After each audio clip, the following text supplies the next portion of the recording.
Je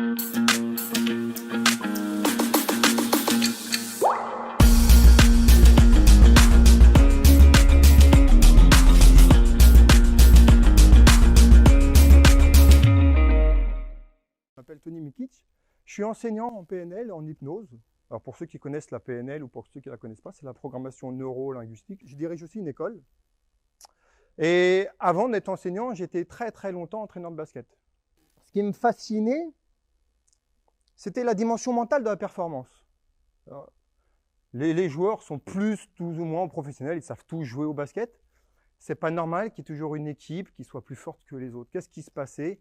Quand on échangeait avec les entraîneurs, souvent on se disait c'est dans la tête. Ce qui nous intéresse ici, dans la pédagogie, c'est la même chose. C'est qu'est-ce qui se passe, qu'est-ce qu'on fait pour que on arrive à transmettre notre savoir. Comment on peut transmettre notre savoir? Qu'est-ce qui se passe mentalement? Comment se trouvent les élèves pendant un cours qui fait que ça va faciliter ou pas l'apprentissage? Donc c'est ce qui nous réunit ici, pédagogie furtive. Furtive, pourquoi? Comme les avions furtifs. C'est utiliser des leviers inconscients, donc il y a des notions d'hypnose aussi dedans, des leviers inconscients qui font qu'on peut transmettre une information sans même que les personnes s'en rendent compte. Parce que, qu'est-ce que c'est apprendre? Quelqu'un qui apprend, en fait, c'est quelqu'un qui va changer complètement, qui va changer radicalement. Imaginez un enfant qui ne sait pas lire. Une fois que l'enfant il a appris à lire, il ne pourra plus jamais faire comme s'il ne savait pas lire. Mais on sait très bien, vous savez tous, que en fait, les gens, en général, ils n'aiment pas changer. On n'aime pas changer. Je vais vous le prouver d'ailleurs. Je vais vous prouver que les gens n'aiment pas changer, et même vous, je suis persuadé que vous n'aimez pas changer. Qui, parmi vous, sait faire du monocycle? Toi? C'est OK si on se tutoie? Ouais? T'en fais bien à haut niveau? Ouais? Tu sais en faire comme ça? Donc, à part ton prénom? À part Sébastien, personne ne sait faire de monocycle ici. Donc, ce que je vous propose, c'est d'apprendre à faire du monocycle. D'apprendre à faire du monocycle, et puis on peut faire ça demain matin. On peut se donner rendez-vous. Ah non, demain, c'est galère parce qu'il y a les grèves. Ouais, ça va être chiant. Un autre jour, tiens, ce week-end. Week-end, ils annoncent un beau temps. Et puis, j'ai un ami qui va nous aider pour faire du monocycle. J'ai demandé de venir. Il a trouvé un coin assez sympa. Vous pourrez aussi apprendre à faire de... Ouais, c'est un endroit très sympa. On pourra apprendre à manipuler la balle. Et puis, il veut bien nous aider à faire du monocycle. Donc, samedi, 9h, vous venez apprendre à faire du monocycle. Qui vient? Ici, dans ces conditions. Vous voyez, encore une fois, la preuve A plus B, et là, je ne peux pas faire plus vrai que ça, que les gens n'aiment pas changer.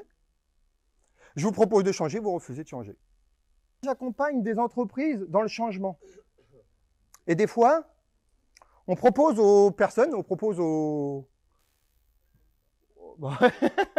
a le droit aussi d'avoir le vertige, oui. J'observe et je demande toujours un petit état des lieux. En fait, ce qu'on propose aux gens, c'est de changer. On va changer les process, on va changer les façons. Là, il y a pas mal de réformes encore dans l'éducation nationale. À chaque fois, c'est bien. Par contre, on dit si ça ne marche pas, c'est vous qui serez sanctionné. On demande de faire des changements sans apporter quoi? De la sécurité. Je vous propose demain de faire du monocycle ou à un autre jour. Pour que ceux qui ont envie, ceux qui le désirent. Pourquoi? C'est hyper intéressant. Ton prénom? Alima. Ce que dit Alima, ce qui est vachement intéressant, c'est la différence entre la motivation intrinsèque et la motivation extrinsèque. Est-ce que c'est moi qui décide? Est-ce que c'est quelqu'un qui me l'impose? Mais on va en parler un peu plus tard. On va voir que dans la façon dont on va enseigner, ça va jouer aussi pas mal.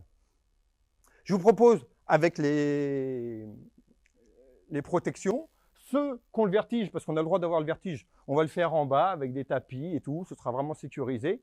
Et puis, alors j'ai pensé surtout plutôt aux femmes. J'ai un copain qui va venir. Alors, il faut que je l'appelle, il faut qu'on prévoie, mais que vous avez peut-être déjà vu à la télé, un mec assez connu. Il aime bien le café. Et il sera là pour faire les pauses café de temps en temps. Il a fait une fameuse comment il s'appelle Voilà. Enfin, non, pas non. Lui. il sera là pour venir, pour venir nous servir le café. Qu'est-ce qui se passe? C'est quoi la différence? En fait, les gens, c'est pas qu'ils n'aiment pas changer. Les gens, si on leur propose du changement, entre avoir une situation de merde et une situation agréable, je préfère franchement la situation agréable. Sauf que si j'interprète Changer, c'est quoi? Changer, c'est avancer. Imaginez que je vis une situation. Je suis élève, on va prendre ce qui nous intéresse nous. Je suis élève, il y a quelque chose dans lequel je me rassure. On a dit que j'étais dyslexique en plus. Je suis élève, je suis dyslexique. Identitaire, on en parlera un peu plus tard. Et on me demande de faire quelque chose qui pour moi me semble difficile. Comment vous faites pour marcher? Comment vous faites pour avancer? Est-ce que je vais avancer beaucoup? À un moment donné, si je veux avancer, je vais avoir besoin de quoi? De perdre l'équilibre, d'accepter de perdre l'équilibre. Mais si je suis en haut de la grosse tour, là, est-ce que je vais accepter de perdre cet équilibre-là? Non, je ne vais pas accepter de perdre l'équilibre. Pourquoi? Parce que pour changer, on a besoin de sécurité. Pour changer, j'ai besoin de sécurité. Parce que, reprenons l'exemple du changement dans les équipes. Si je considère que si je fais quelque chose de différent que ce que je sais faire d'habitude, je vais me mettre en danger, si j'interprète ça comme quelque chose de dangereux, qu'est-ce qui se passe? Je n'ai pas envie de changer. Et j'ai raison.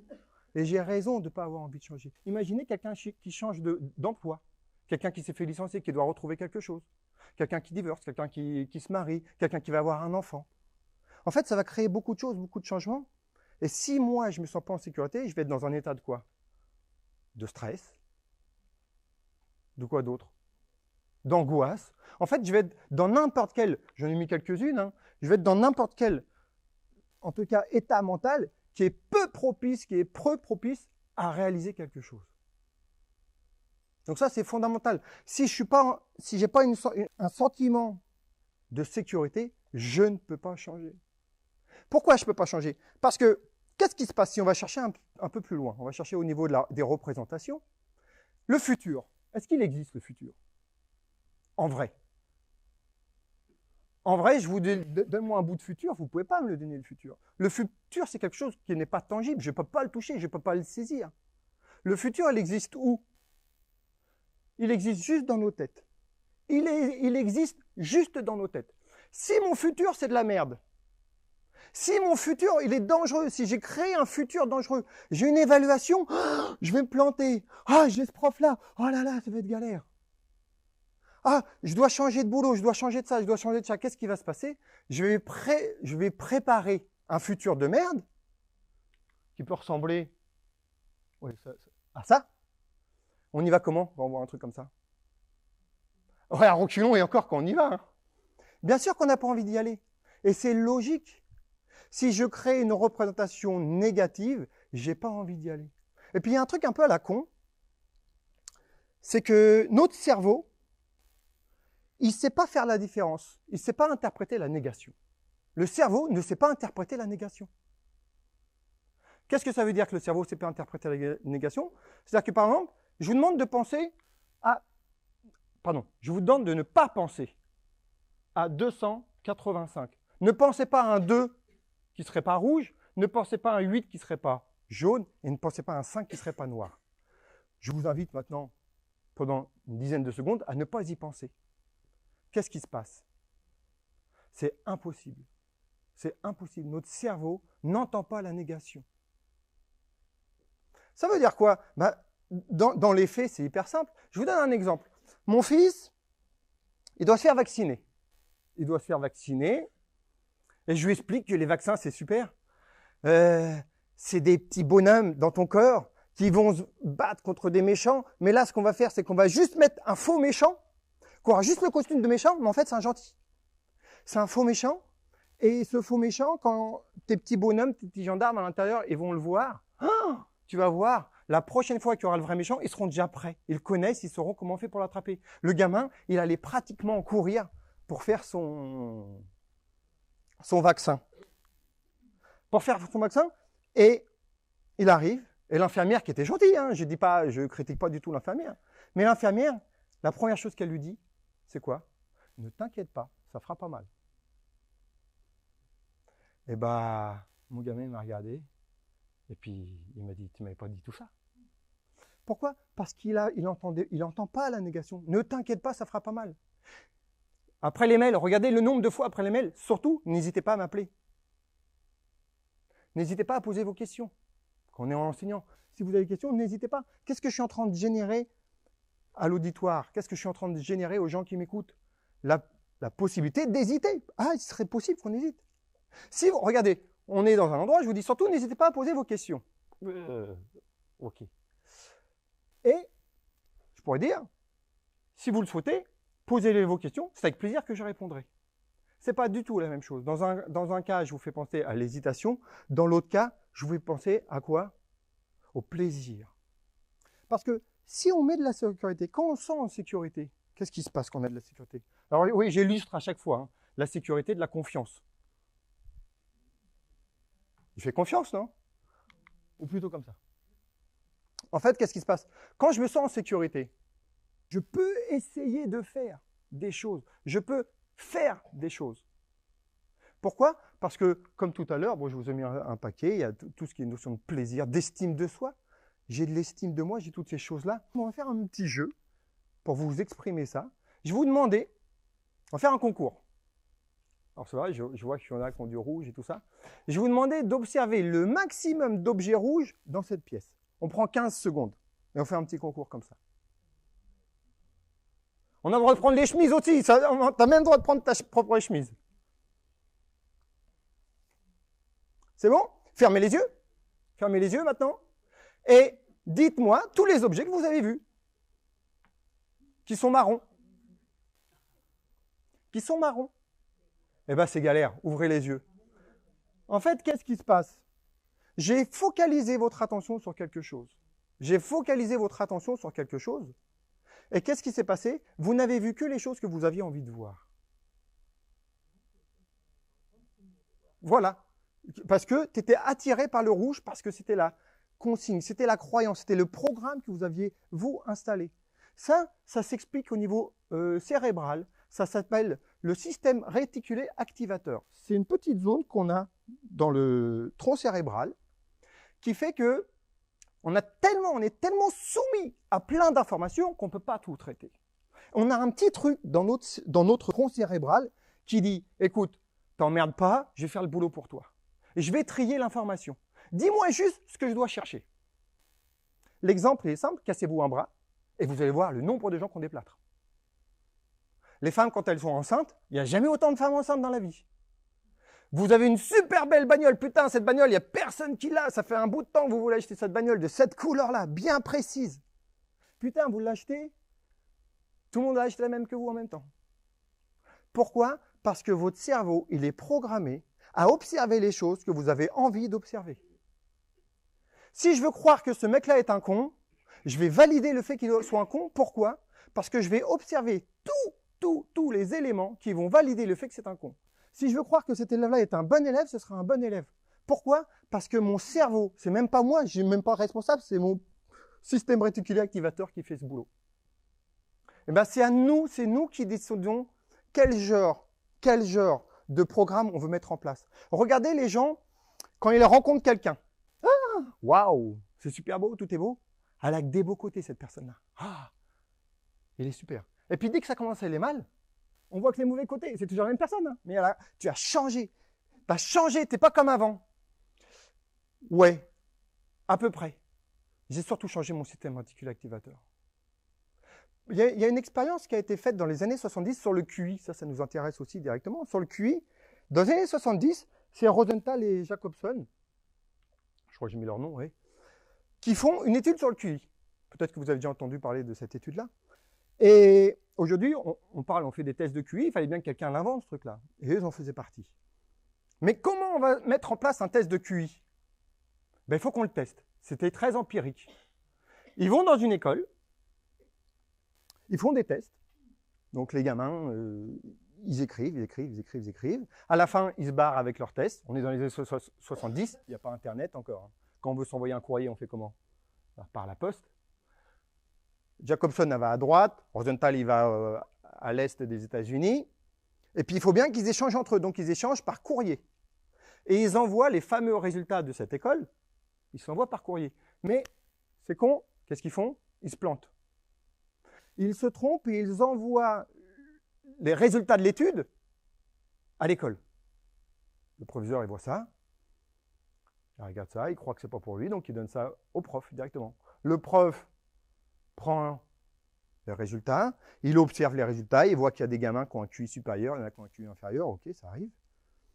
Et Jacobson et Rosenthal, ils reviennent à la fin de l'année parce qu'il faut bien valider la pertinence de ce test de QI. Parce que si ce n'est pas validé, comment on peut le savoir? Donc, Jacobson et Rosenthal reviennent, refont le test, et là, c'est là qu'on se rend compte que les tests de QI marchent bien. Parce qu'à la fin de l'année, quand on regarde les résultats scolaires et le dernier test, quand on regarde les résultats scolaires, ils se rendent compte que les gamins qui ont un QI supérieur réussissent mieux à l'école. Rien d'étonnant. Sauf ce que j'ai oublié de vous dire, j'ai omis de vous dire quelque chose, c'est que Rosenthal et Jacobson ne travaillaient absolument pas sur le QI. Ils travaillaient, alors quand il y a des études psychologiques, on ne dit jamais l'objet de l'étude. On ne le dit pas, sinon ça ne sert plus à rien. En fait, l'objet de l'étude, c'était le prof. Et ils envoient le résultat au prof exprès. Ce n'est pas par inadvertance, c'est fait exprès. Le prof voit les résultats. Mais vous pourrez me dire, Tony, je ne vois pas ce que ça change. Les gamins, ils ont un QI supérieur, ils ont un QI supérieur. Et là, je vous dis que vous avez complètement raison. La seule chose que je ne vous ai pas dit, c'est que les résultats du test, c'était comme ça. Ils prennent une pièce. Steven, QI 110. Margaret, 120. John, 90. Voilà comment ils ont fait le test. Ils n'ont même pas lu la production des gamins. Ils n'ont même pas lu la production des gamins. Sauf que le prof, étant convaincu que les élèves étaient bons, il a eu un comportement qui a influencé directement le résultat des élèves. Ça, c'est un truc qu'on appelle en psychologie l'effet Pygmalion. En fait, c'est quoi? C'est encore ce putain de petit truc dans notre tronc cérébral qui crée ça. Si je veux voir quelque chose, j'obtiens ce que je veux voir. Vous voyez, d'où l'importance de la croyance qu'on a. On va toujours vouloir valider la croyance qu'on a. Pourquoi c'est important, ce besoin de sécurité en fait? On a besoin de sécurité pour pouvoir changer. Pourquoi c'est important? Bah, c'est encore au niveau cérébral. Qu'est-ce qui se passe? On a, pour aller vite, le cerveau, c'est un modèle assez ancien, mais qui est le modèle de MacLean. On a vous avez déjà entendu parler de ça, 3 cerveaux. Le cerveau reptilien, notamment avec le tronc cérébral. Au-dessus, on a ce qui nous intéresse là, ce qui est en blanc, bleu, rouge là. Pas bleu, pardon, blanc et rouge et jaune. Le système limbique, vous avez déjà entendu parler du système limbique. Et au-dessus, on a les néocortex. Pour vous situer ce que c'est ça. Donc, en fait, on a un petit truc ici, là. C'est comme ça, je crois qu'il m'a dit, voilà. Je vais lui faire un petit zoom. Ça s'appelle l'amygdale. L'amygdale, ça fait partie du système limbique. C'est un truc qui est une forme d'amande. Et on en a 2, on a une de chaque côté, qui est responsable de notre sécurité. C'est quoi l'objectif de l'homme, avec un grand H, des femmes aussi, hein? C'est quoi? D'être heureux? De se sentir bien? De s'épanouir? De se réaliser? Ah non, désolé. L'objectif, en fait, on est programmé pour quoi? Pour faire perdurer l'espèce. C'est pour ça qu'on est programmé. Pour se reproduire. On est programmé pour que l'espèce perdure. Et pour que l'espèce perdure, on a besoin de se reproduire. Et pour se reproduire, on a besoin de vivre. Parce que si je ne vis pas, qu'est-ce qui se passe? Ben, je meurs. Et si je meurs, ben, je ne peux pas me reproduire. Donc, on a ce petit truc-là c'est notre gardien de la sécurité. C'est lui qui nous sauve à chaque fois. Ça vous est déjà arrivé peut-être d'aller dans la forêt. Et puis d'un coup, vous enlevez votre main, vous ne savez même pas pourquoi vous enlevez votre main. Puis après, vous vous rendez compte que ce n'est pas du tout un serpent, c'est un bout de bois. En fait, parce que l'amygdale a pris le contrôle. En cas de danger, l'amygdale prend le contrôle. Et quand l'amygdale, elle prend le contrôle, elle ne passe pas par le néocortex. Là, on parle de voie sous-corticale. C'est-à-dire que si j'enlève la main directement, je ne sais même pas pourquoi j'enlève la main. Et il n'y a qu'après que je me dis, mais non, mais c'est con, pourquoi j'ai enlevé ma main? C'est pas un serpent, c'est un bout de bois. Oui, mais si c'était un bout de bois, ça aurait été super bien que tu l'aies enlevé la main.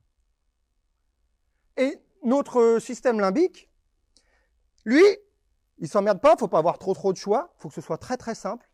Face au danger, il a 3 options. La fuite. Enfin, la fuite. Première option. C'est-à-dire quoi? C'est-à-dire que si je me sens en danger, je fuis. Je suis un élève, je ne me sens pas bien, qu'est-ce qui se passe? Je ne viens pas. La deuxième option, c'est quoi? C'est la sidération. Je bouge plus. C'est une stratégie de survie qui marche très bien. Imaginez, vous vous faites courser par un lion. Qu'est-ce que vous allez faire?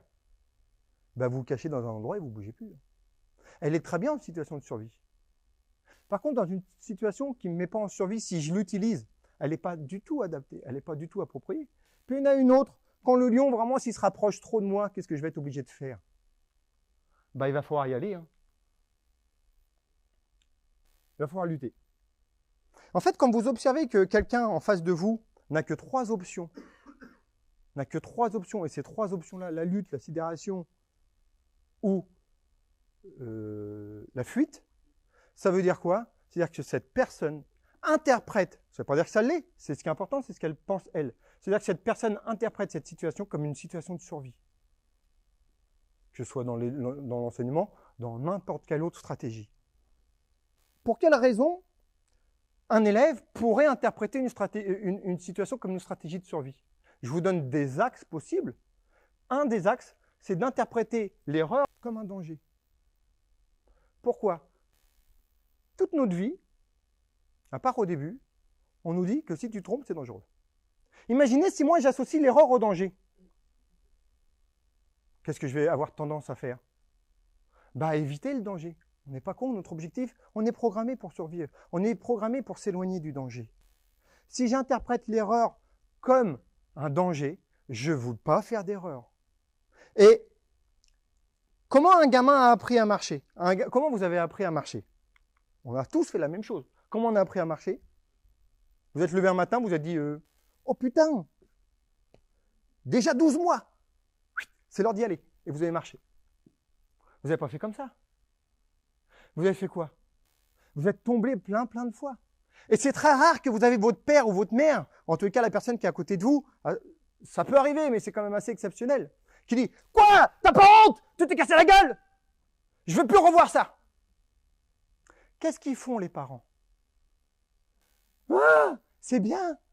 Bravo. Ah, bravo. Et le gamin, il se casse la gueule. Sauf qu'est-ce qu'il a? Il reçoit quoi comme feedback? Il reçoit quoi comme retour d'information? Il reçoit ce que tu es en train de faire, c'est très bien. Et lui, il se nourrit de ça. Si on rentre sur autre chose, je ne vais pas rentrer dedans, mais dans l'analyse transactionnelle, on parle de stroke. On a besoin de signes de reconnaissance pour exister.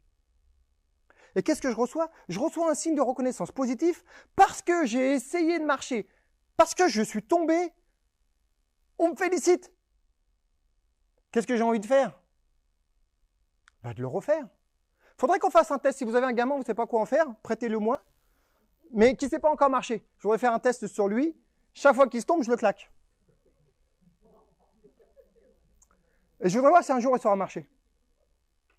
Si vous en avez un, moi les miens sont déjà trop grands, je n'ai pas pensé à ça avant. Mais si vous avez des gamins comme ça en rab, mais vraiment j'insiste, il ne faut pas que ça se marche. Sinon ça va fausser l'étude. Vous vous rendez compte? C'est complètement absurde. Et ouais. Eh bien aujourd'hui, regardez ce qui se passe. On apprend comment? On apprend en se trompant. On apprend en se trompant. On apprend en se trompant, mais c'est normal d'apprendre en se trompant. Parce que je vous le dis, oui, c'est plus... Alors un geste moteur, c'est plus de 2000 essais-erreurs. La boucle didactique, pour ceux qui se rappellent de leur cours, la boucle didactique, la boucle d'essais-erreurs. Plus de 2000 fois, vous êtes tombé par terre, vous êtes tombé en arrière, vous avez pris du feedback, vous vous dites, oh, je vais me penser plus en avant. Ça, 2000 fois, c'est énorme. Mais à la fin, vous savez marcher. Et vous ne savez même plus que vous savez marcher. En fait, qu'est-ce qui se passe? Il y a différents niveaux d'apprentissage. Il y a 4 grands niveaux d'apprentissage. Il y a le premier niveau, c'est, je vais dire, incompétent, inconscient. C'est-à-dire, prenons un exemple, je fais du vélo. Enfin, je suis gamin, tiens, j'ai 2 ans. Est-ce que je sais faire du vélo? Pas encore. Est-ce que je sais que je ne sais pas faire du vélo? Est-ce que je sais, alors c'est un petit peu de l'hypnose là que je commence, non, je déconne. Est-ce que je sais que je ne sais pas faire du vélo? Ben non, je ne sais même pas que je ne sais pas en faire parce que je ne suis jamais monté dessus. Donc, je ne sais même pas que je ne sais pas. Je suis incompétent, inconscient. Je ne sais pas que je ne sais pas. Et je vis très bien comme ça. Hein. Et puis après, j'ai mon frangin, ma frangine ou je ne sais pas qui me prête son vélo. Puis je monte dessus. Qu'est-ce qui se passe? Hein? Ouais? Qui a parlé par là, j'ai entendu? Voilà. Là, je sais que je ne sais pas en faire. Hein. Bah, je m'éclate. Là, je suis persuadé et je sais que je ne sais pas en faire. Je suis incompétent, mais conscient. Cette fois-ci, je le sais. Et puis à force de faire des essais, de tomber, de trouver des adaptations, qu'est-ce que je deviens? Ben, je sais que je sais en faire. Par contre, il faut que je fasse gaffe à tout. Hein. Faut que je fasse gaffe à tout. Faut que je commence avec le pied droit, faut que je fasse gaffe. 1, 2, 3. Mais là, je suis super content parce que je sais en faire. Mais je m'en rends bien compte que je sais. Quand vous avez appris à conduire, c'est pas encore le moment d'envoyer les SMS. Là, tu fais gaffe à la route et tout ça. On vous change la radio, là tu galères un peu. Maintenant, c'est bien, tout est au volant. Donc, je deviens compétent, conscient. Je sais que je sais. Et puis après, quand je sais faire du vélo, moi je prends un Vélib, je pense pas à comment je vais faire du vélo. Je suis en train de me dire quelle roue je vais prendre, tiens, il faut que je fasse attention à cette bagnole, là où je suis en train de penser à ma conférence de soir. Pourquoi? Parce que je sais assez bien faire du vélo pour avoir passé cette compétence à un autre niveau, un niveau inconscient. Je deviens compétent inconscient. Eh bien, pour passer de là à là, j'ai fait quoi? Je me suis trompé. Si je ne m'étais pas trompé, en fait, j'aurais régressé. Si je ne m'étais pas trompé, ça veut dire quoi? Ça veut dire que déjà, je savais le faire, sans le savoir que je savais le faire. Et là, je le fais, puis maintenant, je me rends compte que je sais le faire. Je redeviens juste, je descends d'un niveau. Donc, sans l'erreur, si je ne fais pas d'erreur, qu'est-ce que je fais en vrai? Si je ne fais pas d'erreur? Ouais, je fais que ce que je sais déjà faire. Comment je sais que je ne sais pas faire quelque chose? Ben, je sais que je ne sais pas faire quelque chose que parce que je me suis trompé quand je l'ai fait. Mais je me suis trompé dans quoi? Je me suis pas trompé dans l'action de le faire, je me suis trompé dans la prédiction du résultat qu'allait donner l'action que j'allais faire. C'est ça que je me trompe. Dans l'action, on ne se trompe jamais. C'est important de faire. Imaginez si le gamin il associe l'erreur à quelque chose de dangereux. Est-ce qu'il va vouloir faire quelque chose qu'il ne sait pas faire? Non. Et comme il ne fait pas quelque chose qu'il ne sait pas faire, à quoi je sers moi en tant que prof? C'est assez absurde. Quand vous regardez le système qu'on met en place, qu'on utilise, il n'est pas vieux ce système-là. Hein. Avant l'industrialisation, il n'y avait pas l'école comme elle existe aujourd'hui. Hein. Ça, c'est pas vieux, ça. 200 ans, 300 ans, grand maximum, même pas. Avant, c'était quoi? C'était les gens qui s'asseyaient autour d'une fontaine, et il y a Socrate et machin qui a raconté ses conneries. Je déconne. Mais on apprenait comme ça. On apprenait avec une autre façon de faire. Aujourd'hui, l'erreur, tiens, on va s'intéresser un petit peu aux mots. L'erreur, comment on appelle une erreur à l'école? En orthographe, on dit une erreur d'orthographe? On dit une faute d'orthographe. Vous vous rendez compte dans les dimensions psychologiques du mot faute? Le mot faute, il a même une dimension religieuse. Oh, tu as fauté. Oh. On ne dit pas, tu es en train de faire un truc. Wow, génial, gamin, il y a un truc que tu ne sais pas faire, tu vas découvrir quelque chose de nouveau. Non, on dit, tu as fait une faute. Je suis prof. Mon objectif, c'est d'apprendre quelque chose de nouveau. Par contre, chaque fois que tu vas te tromper, je vais te massacrer. En fait, en tant qu'élève, moi, j'associe l'erreur à quelque chose de mal. C'est la faute. T'as fait une faute, carton rouge, tu dégages. Vous pouvez imaginer que là, je ne suis pas en sécurité. Ouais, j'accentue le trait à fond, hein. Mais c'est important. Parce qu'il y a plein de gamins qui le vivent comme ça, en fait. Plein de gamins qui vivent comme ça. Pourquoi? Parce qu'on va les évaluer en plus. On ne va pas les évaluer par rapport à ce qu'ils savent faire. Enfin, je ne dis pas que c'est pour tout le monde pareil, mais il y a certaines stratégies qui est d'évaluer en dictée. On ne vous dit pas, tu as fait, sur les 300 mots, tu as fait 295 bons mots. On va t'évaluer tes erreurs. Si j'associe l'erreur à quelque chose de dangereux en tant que gamin, qu'est-ce que je vais faire?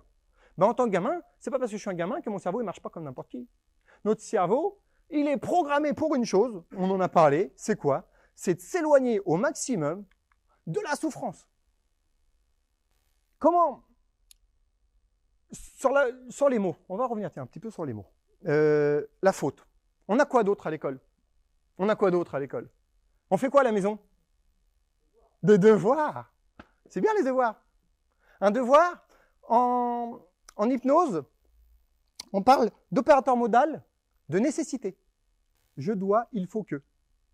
Et en fait, si vous voulez bousiller la motivation, alors moi je fais beaucoup de travail avec des sportifs sur la motivation. Si vous voulez bousiller la motivation de quelqu'un, il t'en parlait tout à l'heure, générer et utiliser des opérateurs modaux de nécessité. Il faut que tu fasses. Il faut que tu fasses. Tu dois faire ça. C'est le pire. C'est le pire parce que c'est en plus une motivation qui est extrinsèque. C'est pas moi qui l'ai décidé. avec une obligation, une privation de liberté. On est aussi programmé pour vouloir se sentir libre. Il ne faudrait pas abuser non plus. En fait, le mot devoir, tu m'étonnes que les gamins, ils n'ont pas envie.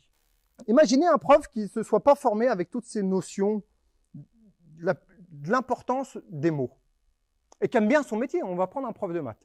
Prof de maths, il adore son métier, il est super cool. T'es prof de maths? Ah non, je voyais tu souriais, c'est pour ça. Qui est super content, qui aime bien son boulot, et il dit aux gamins, tiens les enfants, les élèves, allez, même les étudiants, on va voir si parmi vous, il y en a qui trouvent la solution à ce problème-là. C'est génial, rien de mal. Ok. Maintenant, moi, je vais vous le décrypter avec un autre regard, avec autre chose derrière, avec ce que ça va générer de façon inconsciente. Les enfants, on va voir si parmi vous, il y en a qui vont trouver la solution à ce problème-là. Ça présuppose quoi? Je suis désolé, mais vous ne le trouvez pas tous. Je suis désolé. Est-ce qu'il y en a qui vont trouver? C'est-à-dire que tout le monde ne va pas trouver. Trouver la solution à quoi? À ce problème-là. Attends, les problèmes, vous, en général, dans la vie, vous faites quoi des problèmes? Moi, je les fuis. Alors imaginez le même prof de maths, il dit, tiens, je te donne un devoir, et le gamin, il rentre à la maison, maman, j'ai un devoir à faire, j'ai un problème de maths. Alors là, déjà, tu as tout gagné. Tu m'étonnes que le gamin, ça le fait chier. Imaginez que le même prof, pour le même exercice, le même truc, il dit, les élèves, on va voir à quelle vitesse vous allez trouver la réponse à cette devinette. C'est pas du tout la même chose. Pourtant, c'est le même exercice, mais la façon de le présenter, la façon d'influencer l'attitude psychologique du gamin, c'est pas la même. On va voir à quelle vitesse vous allez trouver la solution à cette devinette. On va voir à quelle vitesse, ça veut dire que vous allez tous le trouver. Vitesse, si c'est rapide, ça veut dire que c'est facile. Et une devinette, on utilise quoi là? La devinette, les gens en général, ils aiment bien les devinettes. Vous vous rendez compte que juste la façon dont je vais proposer quelque chose, je vais générer ou pas un état émotionnel qui va faciliter ou limiter l'apprentissage. Là, je vous demande, on va faire un petit jeu. Je vais vous demander de penser à une chanson que vous adorez. Une chanson vraiment que vous aimez bien. OK? Et puis, je vais en choisir un ou une parmi vous pour venir la chanter ici.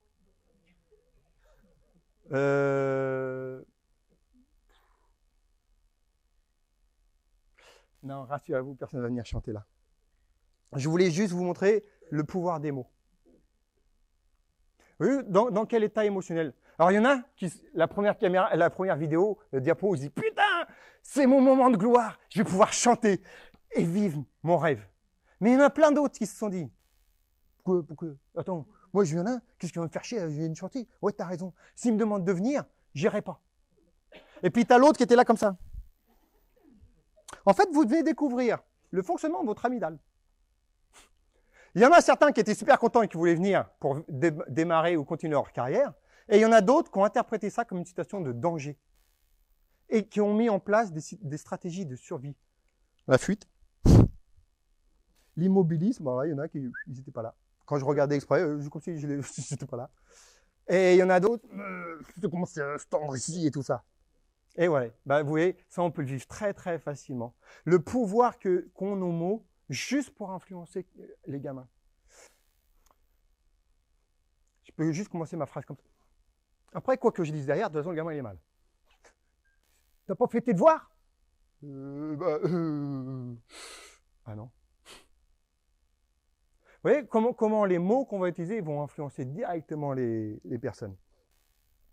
Donc, on a vu, on apprend en se trompant, on apprend en jouant.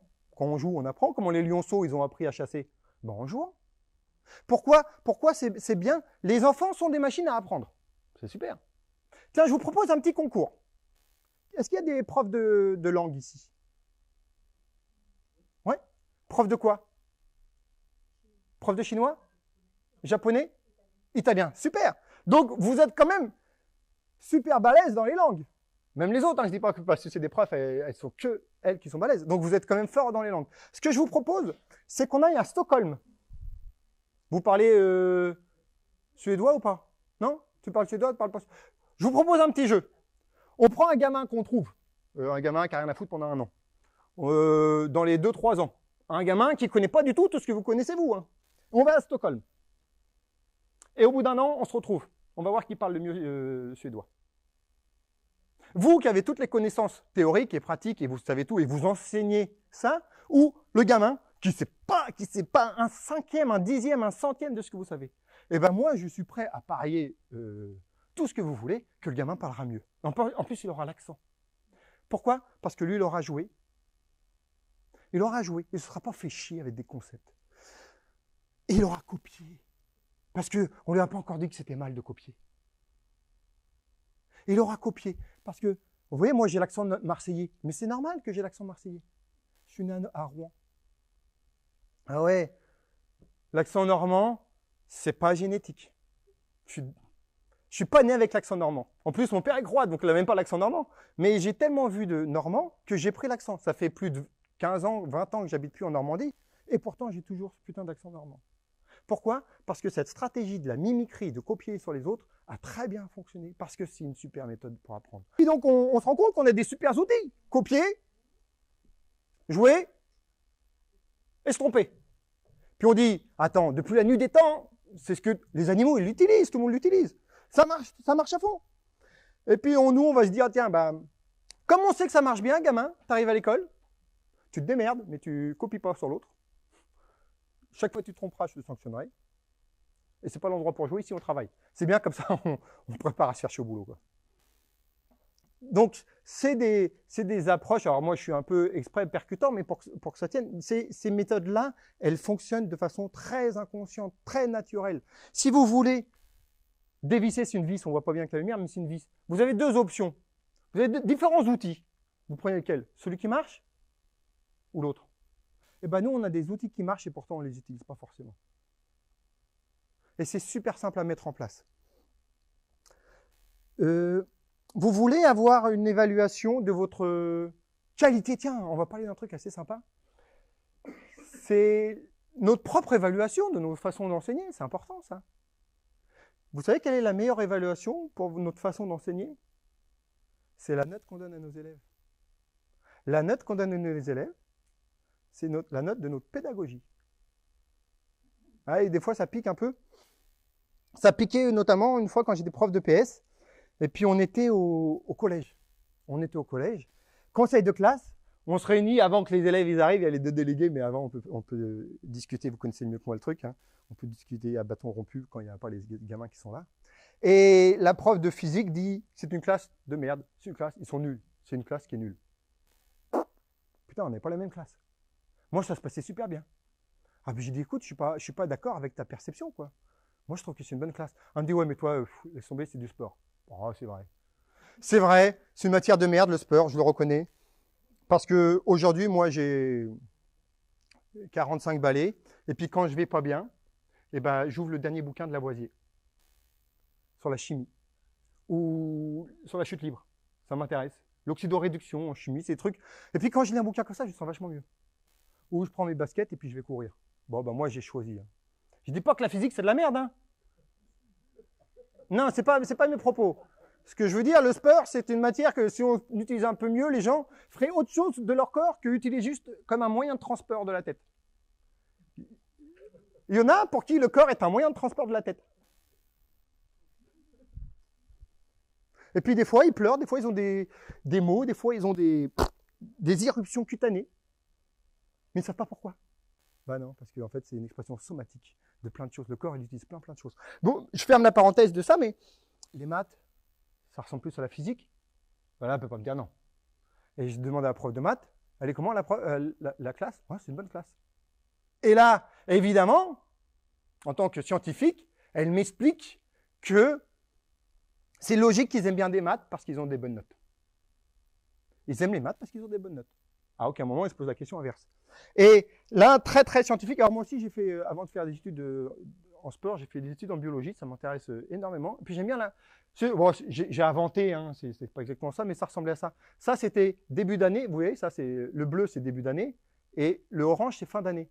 Et elle m'explique par A plus B que regarde, je te valide que c'est une classe de merde. Ils sont nuls parce que début d'année, fin d'année. Et là, je lui dis, écoute, c'est à partir de quel moment que tu vas te remettre en cause quand une classe qui a passé 1 an avec toi est encore plus nulle qu'avant d'avoir été avec toi. Bon là, ça commence à friter un petit peu. On a échangé à bâton rompu. sans bâton. Et puis en sortant du conseil de classe, le proviseur me dit si on peut voir plus de profs comme vous, ce serait super. Puis je dis ah bah en parlant de ça, je m'en vais. Je vais en Croatie faire du basket, parce que c'était ma passion. Donc, ce que je veux dire, c'est, si vous voulez vraiment, je vous donne une méthode très très simple pour évaluer votre capacité à capter l'attention et à générer de la mémorisation de vos élèves. Faites des contrôles surprises. Moi, ça me sidère toujours quand je vois le prof qui me dit « Putain, classe de merde, j'ai fait un contrôle surprise, tout c'était bidon. » Alors moi, des fois, je n'ose pas le dire, puis des fois, je le dis. Je dis « Mais attends, en fait, si tu réfléchis, le contrôle surprise, c'est quand même l'évaluation juste de ce que les gamins ont retenu de ton cours sans avoir fourni aucun travail extérieur. S'ils n'ont rien retenu, putain, pose-toi des questions, merde. » L'évaluation de surprise, c'est juste l'évaluation de la capacité à capter l'attention des personnes et à donner des moyens mnémotechniques, rien d'autre. 99,9% des cas, c'est ça. Je vous donne un autre axe aussi de possibilité qui fait que les élèves peuvent être en insécurité pour ne pas pouvoir avancer. C'est la confusion.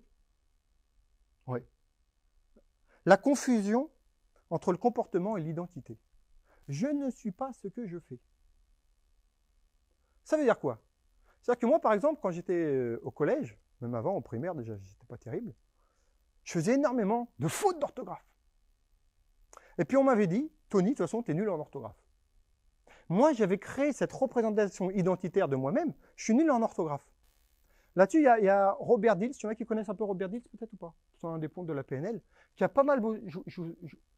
ça s'appelle la pyramide des niveaux logiques. Il y a l'environnement, alors je vais aller vite, les comportements, les capacités, les croyances, les valeurs et l'identité. Et en haut, c'est le sens. Ça, c'est le niveau logique de Robert Dills. Imaginez, ici, l'identité. Tiens, on va prendre autre chose. Je suis alcoolique. Je suis alcoolique.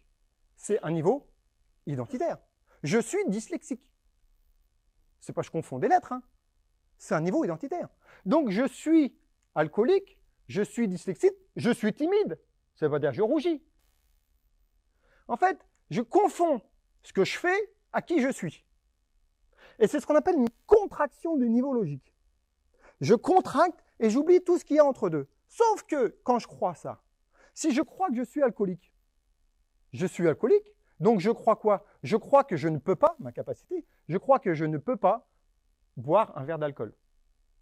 Et j'organise mon environnement de telle sorte. Si je crois que je suis timide, donc je crois que je ne peux pas parler en public. Et juste pourquoi? Parce que j'ai confondu le comportement à l'identité. Non, nous ne sommes pas nos comportements. Moi, quand mon fils, il s'engueule ou il tape sa sœur, je ne dis pas t'es méchant. C'est pas parce que tu tapes ta sœur que tu es méchant, parce que à la fin, il va le croire qu'il est méchant. Il va vraiment se comporter comme un méchant. Je lui dis juste, ce comportement n'est pas acceptable. Et quelqu'un, un élève qui se trompe, il n'est pas nul, il s'est juste trompé. Et des fois, il se trompe parce qu'on n'a pas su faire en sorte qu'il comprenne autrement. Et ça, c'est fondamental. Nous ne sommes pas nos comportements. Je ne peux pas être réuni à mon comportement. Pourquoi? Parce que ça, c'est qui je suis. Et là, on peut changer, hein, ça se travaille, hein, mais il y a du taf. Ça change. Un comportement, ça se change. Je suis gros. Moi, avant, je faisais beaucoup de thérapie, et puis j'accompagnais des personnes qui voulaient maigrir. Et je leur demande, tiens, définis-toi comment t'es. Bah, je suis gros. Ben, t'inquiète pas, mon coco, ma cocotte. Si t'es gros, t'inquiète, ça continuera toujours. Ben, c'est normal, même si je maigris, je sais que je suis gros. Et puis, je suis tellement gros que même quand je suis maigre, je me vois gros. Je suis peureux. Je suis pas doué. Ah, le gamin, il fait tomber un truc. Oh, qu'est-ce que t'es maladroit. Bah vous, ça doit arriver en plus, en cuisine et tout ça, avec les couteaux. Mais ouais, si je crois que je suis maladroit, je vais tout faire pour être maladroit. Alors que oui, c'est ok, ça fait tomber un truc. Nous ne sommes pas nos comportements. Eh bien, pour faire ça, depuis le début, c'est ce que moi j'utilise différents moyens, différentes façons. Je vous ai parlé, il y a des choses que vous avez entendues, mais j'ai utilisé d'autres méthodes pour vous parler. J'ai utilisé plein d'autres choses. J'ai fait 2 niveaux de communication. Ça ne se voit pas. Premier niveau, c'est celui qu'on se rend compte, c'est tout ce qui est communication consciente. Depuis le début, vous m'écoutez, il y a des choses que vous entendez, des choses que vous n'entendez pas, et tout ça. Ça, c'est la communication consciente, c'est que je m'adresse complètement, ce qu'on pourrait appeler, mais c'est une fausse image, hein, le cerveau n'est pas séparé en deux, enfin il est séparé en deux hémisphères, mais on n'a pas l'hémisphère gauche qui serait responsable de ce qu'on va dire les choses cartésiennes, et le droit qui serait plutôt, c'est ce qu'on disait avant, mais c'est pas si vrai que ça, mais gardons la métaphore. En fait, tout le raisonnement rationnel, il s'intéresse à ça. Mais je me suis aussi adressé à un autre côté de votre communication, j'ai utilisé la communication inconsciente avec vous, sans même que ça se voit. Et là, je vous ai parlé de quoi? Je vous ai fait appel à des choses émotionnelles, intuitives.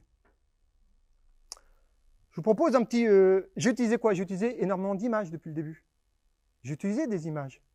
En fait, en utilisant les images, sans que vous vous en rendiez compte, j'ai associé des concepts à des choses super simples. Votre cerveau a fait cette association sans qu'il veuille le faire. Et comme je connais une image, je sais ce que c'est qu'un kangourou, le concept qui est associé à cette image-là, il rentre automatiquement. On va faire un petit jeu, je crois que c'est là que j'ai fait un petit truc. C'est quoi ça? C'est quel concept qui est derrière ça? Hein, ouais. Le danger, le besoin de sécurité. Ça? 285? C'est quoi?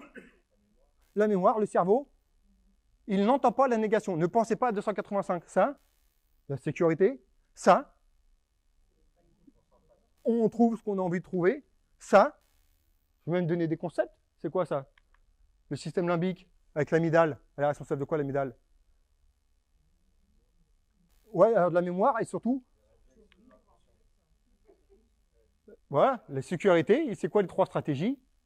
La fuite, sidération. Ça, c'est quoi? On fait des erreurs pour apprendre. Ça? Associer le mot faute, l'erreur à faute. Ça?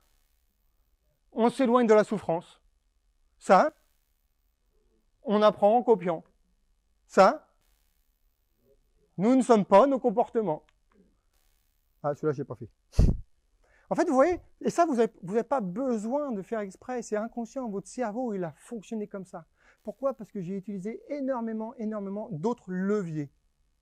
Je vous ai raconté des histoires, j'ai mis en scène, j'ai utilisé énormément de choses. Je ne suis pas resté juste sur du concept. J'ai parlé beaucoup de situations. Je vous ai donné des anecdotes. C'est-à-dire que vous avez pu associer ça dans votre cerveau avec plein de réseaux. Et plus on a un réseau qui est activé, plus c'est facile et plus la mémorisation elle est forte. Prenons les maths. Les maths, c'est quand même... Moi, j'aime bien les maths, mais franchement, les tables de maths, 7 x 9, ouais, 63, il y en a, ils ne sont pas sûrs vraiment de la réponse. 7 x 9, 63. En fait, 7 x 9, 63, c'est tel qu'on l'a appris très souvent. Le cerveau, on a appris ça de façon, on va dire, digitale. Digitale dans le sens... Digitale dans le sens séquentiel. Un truc après l'autre. 2 x 2, 4, 2 x 3. On l'a appris comme ça. L'alphabet, vous l'avez appris pareil. Quelle est la lettre qui vient après le R?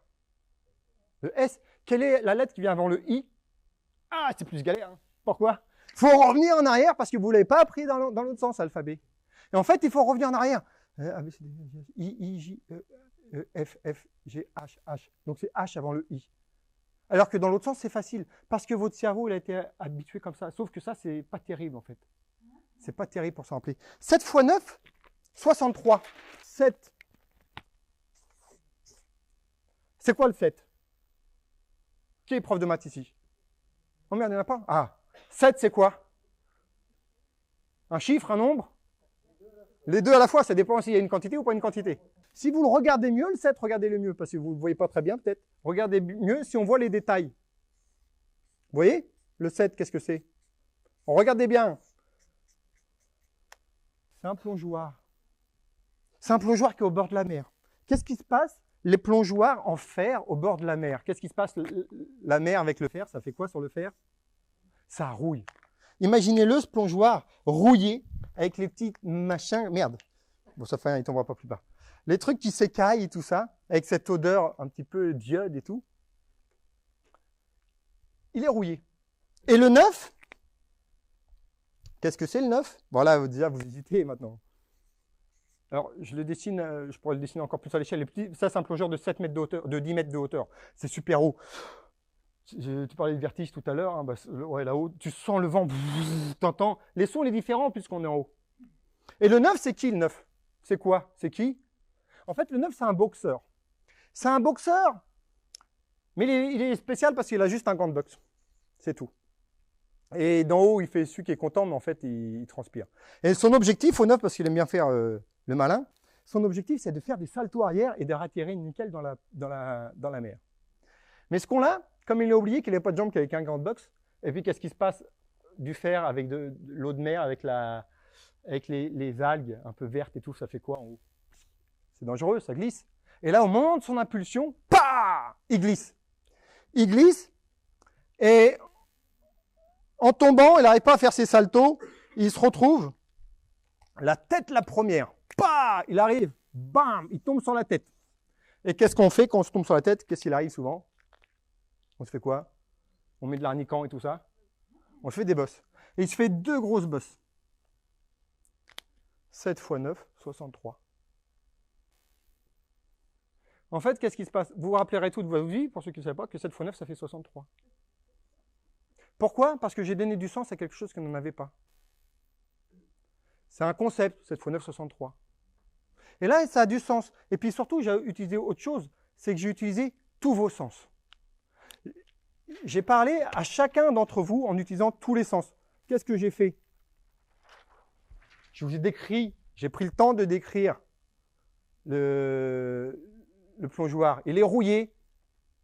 Il y a l'odeur, visuelle, olfactif, gustatif, c'est salé. En haut, il y a le vent, il y a de l'émotion. En fait, j'ai tout utilisé. J'ai dessiné, j'ai créé une histoire, j'ai multiplié toutes les options, toutes les possibilités que vous avez pour enregistrer.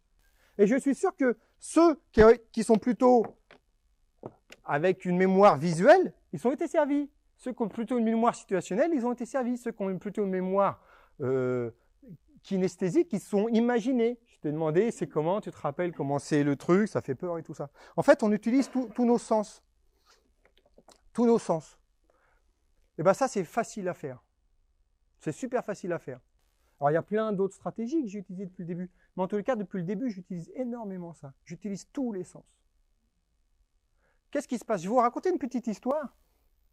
J'étais à Rennes. Je faisais une formation en hypnose à Rennes. Et puis, il y avait une nana qui posait toujours des questions. Du type, comment on fait, comment on sait, comment on sent que c'est fait. De ce type-là. Puis, il y avait un mec qui est à côté d'elle, enfin un peu plus loin d'elle. Il la regardait comme si elle était abrutie, quoi. Quand elle posait des questions.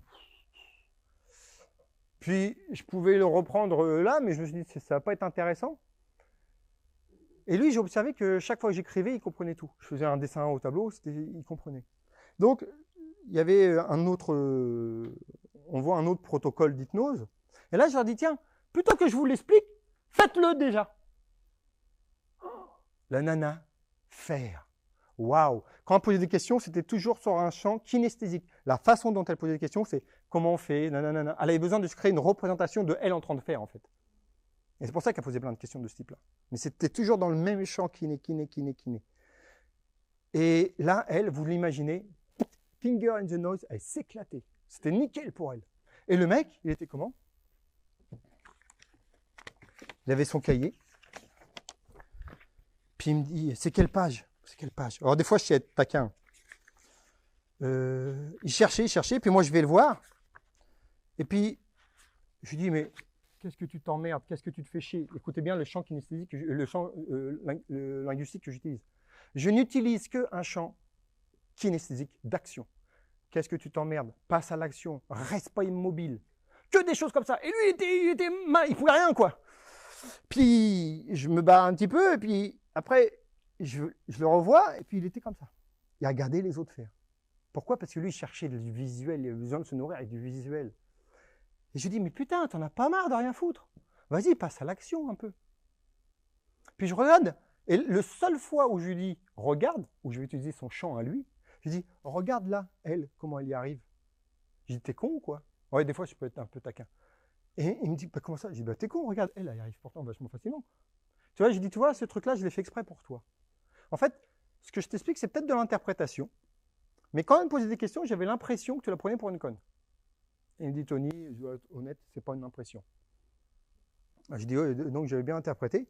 Je dis, tu vois, en fait, la seule chose, c'est que si tu écoutais différemment ces questions, si tu l'écoutais avec une autre oreille que juste ce qu'elle dit, tu verrais que toutes ces questions, elles sont orientées avec une recherche d'une représentation physique, comportementale de l'action. Toi, dès que je te fais un dessin, tu es content. Pourquoi? Ben, en fait, il faut comprendre une chose, c'est que si l'intelligence s'évalue à la vitesse de comprendre et de capter des gens, pas que des enfants, parce que là c'était des adultes, si on évalue l'intelligence à la vitesse de compréhension, alors dites-vous une chose, c'est vous qui décidez qui est intelligent et qui ne l'est pas. Si moi je commence par du visuel, tous ceux qui avaient plutôt un axe visuel seront beaucoup plus intelligents que les autres parce qu'ils vont comprendre avant. Vous êtes dans un... En plus, c'est de la chance, c'est que c'est des études où il y a de l'action. Si vous commencez à faire, ceux qui sont plutôt avec une représentation kinesthésique des situations vont être plus intelligents parce qu'ils vont comprendre avant les autres. Ceux à qui vous allez expliquer un truc, ils vont être plus comprendre. Donc c'est vous qui décidez de l'intelligence. Ce qui est triste, c'est que des fois on ne le sait même pas. Des fois on ne le sait même pas et on va enseigner que aux gens qui nous ressemblent. Parce que si je n'ai pas cette notion-là, j'ai mon concept, si je n'utilise pas une stratégie d'apprentissage, une stratégie pédagogique, mais plutôt inconsciente, je m'adresse à qui? Je m'adresse uniquement à ceux qui me ressemblent, à ceux pour qui ma pédagogie marche bien. Ça, regardez à l'école, regardez-vous quand vous étiez élève. Il y a des élèves, ils sont super bons dans une année, puis l'année d'après, ils sont nuls. Ou le contraire, ils étaient vachement bons, et ou ils sont vachement nuls, maintenant ils sont super bons. Pourquoi? Simplement parce que la pédagogie, elle est adaptée à ce gamin-là. Quelle matière vous avez aimé? Eh bien, je suis persuadé que les matières que vous avez aimées, elles sont toutes associées à un prof qui vous a impacté. C'est parce que la pédagogie de ce prof-là ou de cette prof-là était vraiment orientée pour moi que j'ai adoré cette matière-là. Et après, j'en ai fait une croyance. Mais le pire, c'est que quand je ne sais pas, moi je suis gamin, je ne sais pas tout ça. Je crois vraiment que je suis nul. Je suis nul en maths. Mais non, je ne suis pas nul en maths. C'est juste que la pédagogie, elle n'est pas adaptée à ma façon de fonctionner. Et ça, je crois que c'est quand même triste pour nous si on doit se mettre à la marge 75% de la population. Regardez vos évaluations, tiens. Si vous avez 25% de la classe qui est super bonne et 75% qui est bidon, il y a des grandes chances que votre profil d'enseignement, de façon inconsciente, j'entends bien, corresponde plutôt à cela. Donc ça met en marge les autres. Et ça, c'est vachement facile. Il y a des méthodes très simples à mettre en place. Moi, je vous en donnais une méthode que j'ai utilisée depuis le début, mais que vous n'avez pas vue particulièrement. Ça, il y en a qui connaissent Bernice McCarthy. C'est une nana qui a travaillé beaucoup sur la pédagogie, qui a mis le modèle du 4 maths. Mais je vais vous le simplifier à fond. Le modèle du 4 maths, c'est utiliser un modèle pour faire en sorte que notre pédagogie, elle s'adresse à tout le monde et que tout le monde puisse apprendre. Et pour ça, c'est super simple, ça avec des méthodologies telles que je vous les montrais là. Mais on va prendre une méthode très simple, c'est la méthode MAIR. Je mets méthode MAIR. M pour motivation, E, explication, R, recette. On va voir tout ça en détail. Et expérimentation. La motivation. Notre cerveau, il est fait pour quoi? Rappelez-vous, l'objectif du cerveau, c'est survivre. C'est s'éloigner de la souffrance. Eh bien, nous, on n'est pas cons, on le sait, on sait que ça marche comme ça. Eh bien, pour donner du sens et motiver les gens à apprendre, si j'utilisais pas cette stratégie, en fait, je me priverais d'une motivation intrinsèque super puissante. On a évalué que la motivation de s'éloigner de la souffrance allait plus de 2 fois supérieure à la motivation de réaliser quelque chose. Un exemple simple, vous êtes homme de Cro-Magnon. Et vous voyez votre pote, là, qui veut bouffer une pomme. Ah, elle est bonne, la pomme, c'est super bon, une pomme. Ou une mangue, ou ce que vous voulez, un truc qui est bon. Et là, au moment où il prend la pomme, il y a un serpent juste à côté, qui le croque. Et il galère, il a mal, il voulait souffrir, il meurt. Vous vous retrouvez dans cet espace-là, et vous voyez toujours la pomme, et putain, ce putain de serpent. Est-ce que vous allez prendre la pomme? Ben non. Parce que c'est plus dangereux de se mettre en danger que d'attendre une prochaine fois. La motivation pour s'éloigner du danger est plus forte que celle de se rapprocher du plaisir. Alors quand on compile les deux, c'est génial. Donc pensez, une des stratégies, c'est de parler de motivation négative. Quelle est la douleur à ne pas faire ça? Quelle est la douleur à ne pas faire ça? Et une fois que vous l'avez faite, vous parlez de la motivation positive. Qu'est-ce que vous gagnez? Parce qu'en faisant ça, vous allez vous adresser aussi à une partie de la population qui vous écoute. Et c'est la motivation, ce qu'on appelle la motivation positive. Moi, j'ai mis une carotte, mais c'est la motivation positive. C'est qu'est-ce que je gagne à faire ça? Après, vous allez donner des explications. Vous allez donner des explications. C'est-à-dire quoi, les explications? Vous allez expliquer, vous allez donner des conseils. Vous pouvez construire tous vos cours sur cette structure-là, ça marchera pour tout le monde. Vous allez donner des explications. C'est là que vous allez parler des concepts. C'est là que je vous ai parlé de plein de concepts, moi. J'ai parlé de l'amygdale, je vous ai parlé du tronc cérébral. Je vous ai parlé de plein de choses. J'ai parlé de plein de concepts que j'ai associés à chaque fois à quelque chose de vivant, de réel, pour que vous puissiez faire des associations. On n'est pas obligé de faire toujours plein d'images comme ça, mais en tout cas, de créer des associations. Donc ça, c'est le moment d'en faire. Là, on balance les concepts, les statistiques, des auteurs, des études. Tout ce qui va faire que ça va remplir, en fait, dans le carnet du 4 maths, on parle au quoi. Ça va donner le besoin d'avoir de la matière, du contenu. Il y a des gens qui se nourrissent de ça. Par contre, si vous n'avez pas chopé les autres avant, à quoi ça sert? Tiens, explique-moi les intégrales. Putain, les intégrales. Je ne comprendrai jamais, moi, les intégrales. Pourquoi je ne comprendrai jamais les intégrales? Parce qu'à aucun moment avant, tu m'as expliqué ce que je perdais à ne pas comprendre les intégrales. À aucun moment, tu m'as expliqué ce que je gagnais. À quoi ça sert des intégrales? Pourquoi je vais faire des intégrales? Quand j'ai compris la souffrance que je vais avoir à ne pas connaître les intégrales, et quand je me rends compte du gain que je vais avoir à avoir les intégrales, après, tu peux me raconter, m'expliquer pourquoi. Et une fois que tu m'as expliqué ça, tu me donnes une recette. Donnez-moi une recette. Vous donnez une recette très très simple. Je donne une recette. Pourquoi je donne une recette? Parce que notre cerveau, si vous ne donnez pas de recette, qu'est-ce qui se passe? Si vous ne donnez pas de recette, les gens, ils ne savent pas trop ce qu'ils doivent faire. Ils ne savent pas trop ce qu'ils doivent faire. C'est super, votre cours est super, mais à la fin, qu'est-ce que je dois faire? Si je ne sais pas comment on fait factuellement et facilement, comment je vais faire? Alors que quand vous donnez une recette, vous remplissez quelque chose, je n'ai pas à m'emmerder, je n'ai pas à chercher quelque chose, ça se fait automatiquement. Pour ça, il y a Daniel Kahneman, pour ceux qui connaissent, qui a beaucoup travaillé là-dessus, ça s'appelle les heuristiques de jugement. Les heuristiques, c'est-à-dire des décisions automatiques. Je vous donne un exemple. Vous allez à Gosper ou à Decathlon, si vous voulez, pour ne pas faire trop de marques. Vous allez à Decathlon et vous achetez un lot de raquettes. Une raquette de ping-pong et une balle. Le tout coûte 1,10 €. Sachant que la raquette vaut plus 1 € de plus que la balle. Combien vaut la balle? Là, c'est simple pour commencer. Combien? Naturellement, j'ai envie de dire 10 centimes. Pourquoi? Parce que mon cerveau, si ça valait 10 centimes, 1,10 € le tout, la raquette vaut 1 € de plus. Elle vaut combien la raquette? 1 € de plus que 10 centimes. 1,10 € plus 10 centimes, ça ferait 1,20 €. Si elle vaut 5 centimes, plus 1,05 €, ça vaut 1,10 €. En fait, notre cerveau, il a besoin de trouver des résultats les plus simples possibles. Et si vous me donnez une recette pour le faire, alors c'est facile. Oui, je suis en train de le faire depuis le début. Vous vous êtes rendu compte que j'étais en train de le faire là ou pas? Oui, on ne s'en rend pas compte. Je reprends ce que je viens de dire. Qu'est-ce qui se passe si vous ne donnez pas de recette? C'est ça que je vous ai dit. J'étais en train de faire quoi? Si vous ne donnerez pas de recette, les gens vont être paumés, ils ne savent pas ce qu'ils doivent faire. Nanana. Qu'est-ce que j'ai fait en faisant ça? Je suis revenu là. Si vous ne donnez pas de recette, les gens ils sont paumés, ça va. Nanana. Par contre, si vous avez une recette à donner, qu'est-ce qui se passe? Les gens savent. Et ça va être vachement facile parce que le concept et tout ce que vous avez expliqué à faire, ça va se faire. Et après, je vous ai dit quoi? Daniel Kahneman, heuristique de jugement. Je vais parler d'une heuristique de jugement, je vous ai parlé de concept, mais j'ai utilisé quelque chose de simple pour expliquer le concept. Une raquette. Et après, je donne une recette. Le cerveau, si vous donnez une recette qui est trop longue, qu'est-ce qui se passe? Si je donne une recette qui est trop longue, à la fin, je ne sais même pas ce que je dois faire. Donc l'important, pour que les gens comprennent bien, c'est de donner une recette hyper simple.